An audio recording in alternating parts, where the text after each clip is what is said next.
وەشەویستەکەم حەسکەر و خزمەتانە بلمێ خزمەت و ئەبوو هورەیرە ڕەضا و ڕەحمەت و خوا جوانە بوو فەرماوە ڕێوەشە ئامانی خزمەت و وەشەویستیمە کچێ خورماوی چنگمە نەبێنێ ئاردێم واتم پێغەمبەریان صلی الله عليه و آله وسلم ئیچن خورماویم ئاردێن دوعا و بەرەکەتیشە سەر ڕەوانی فەرماوە دوعا و بەرەکەتی سەر ڕەوانێ و وستێ شۆت لێ کیسەکەم کیسی ئەو گولانە ماسۆ پەنەبێ خورماوەکەچ کەمێ بێنێ وستێشن فەرماش ئەی ئەبوو هورەیرە ئینەیە نەکەریۆ چەنەش بەربارە بڵاوێشان نەکەریۆ چەنەش بەربارە ڕوایەتێکە صحیحەنە ئیمامی ئەحمەد و فرە و محەدیثان ڕوایەتەکەدێن و شێخی ئەلبانی فەرماوانە صحیحەنە فەرماواش فەخوده ولا تنثره نثرا چەنەش بەربارە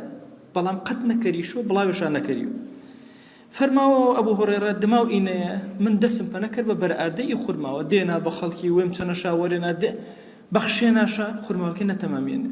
ماچە منش گرجارێت دڵم واچێ دەی با کەریشۆ نەکەرێناش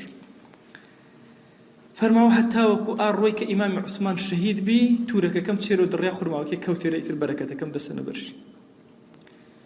عولەمای فەرماوە ئینە چەند ساڵش کردن 25 ساڵێ دماو ئینەیە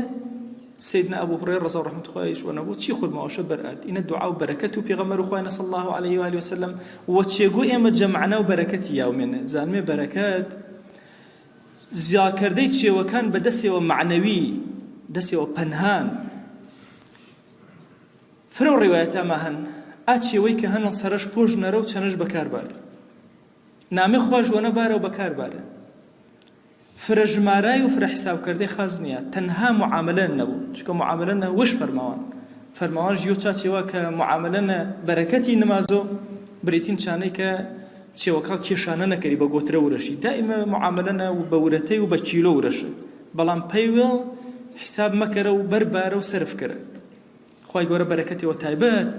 و زۆ ئاچێوەیەکەوە دەستکاریش مەکەری و مەکەریش بەپاو ئی فەرمایشتە صحیحە و چەند فەرمایشتێ تەری صحیحە کە ئاوا عایشە ڕەضا و ڕەحمەت خوای جوانە و پێما گەڵنەوە و ئەسحابی تریش پێما گەڵناوە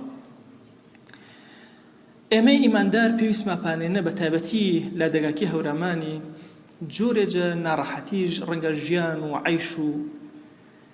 ناڕەحەتیش نەبوو پێڵاکردەی نانێوە پێویستمان بە گێڵان شۆنە و بەرەکەتیرە زیاتر تا شۆنە فرە بیێرە هەورامان و ئەو دیم و ئیدیمی هەردووی لا پێویستش پانێنە کە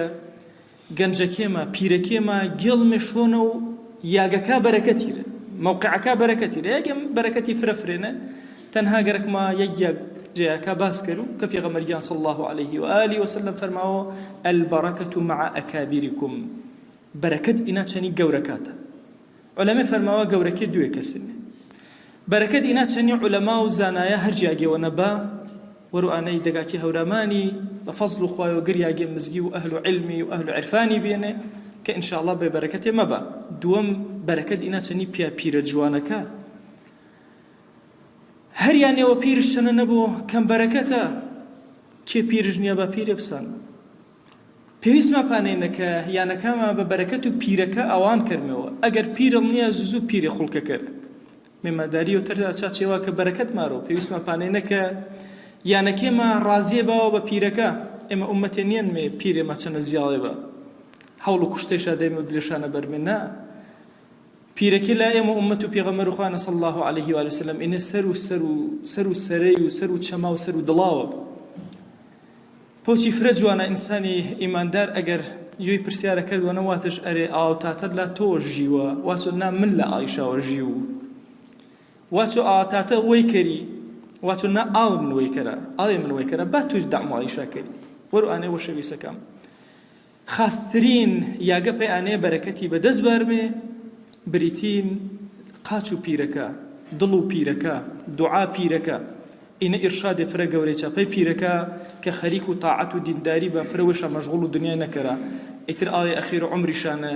کات و ئانەیشانە بەرەکەت خەڵک چایشاوە وەرگێرۆ نەک ئێڵ هەڵپە و دنیای کەرۆن و پەلامار و دنیا بوو خوای گیان داواوە نەکردمێ بە گەورەی وێڵ بە ڕەحمەت و وێڵ ئی کەلیماتێ ماچەنە قوبوڵی کەرە